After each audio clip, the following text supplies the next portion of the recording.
Sometimes people won't tell you that they're unhappy when you're a CEO because you're the boss, and they won't just come to you up front and say, hey, I have these problems, and if we don't solve them, then I can't do my job.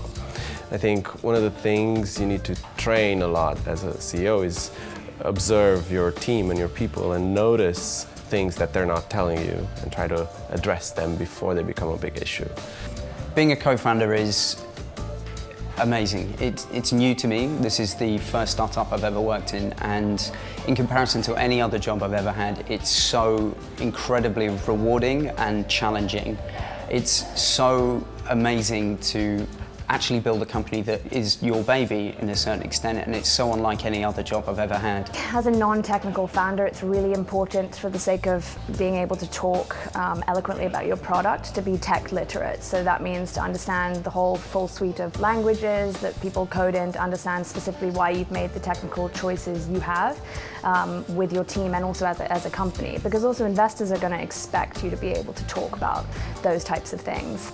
But I think that it's the kind of thing that you learn as time goes by, and I think it's not a reason not to start a tech company. I feel really strongly about this. I mean, I studied literature at university. Like I love words, I love ideas. I never would have thought I'd be running a company that sort of has technology at its core, but it's like an amazing field, and just because you don't speak the language initially does not mean, first of all, that you can't learn how to do so, and it is not an excuse not to enter the field anyway. It's been fantastic to share that journey with my co-founder Al, and one of the reasons why we work so well, and you don't often hear this talked about, but we always try and keep a sense of humour.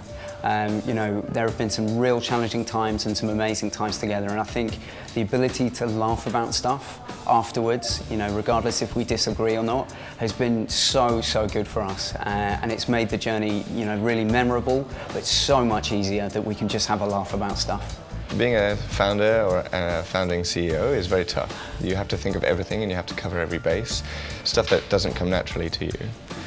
And so being around other CEOs, being around other founders who are going through the same problem, but then having a sort of grandfather figure that Seedcamp is to help guide you and make sure that you don't trip up on some of the more obvious hurdles was really powerful. It's got to be fun. If it's not fun, if you don't enjoy it, don't bother doing it.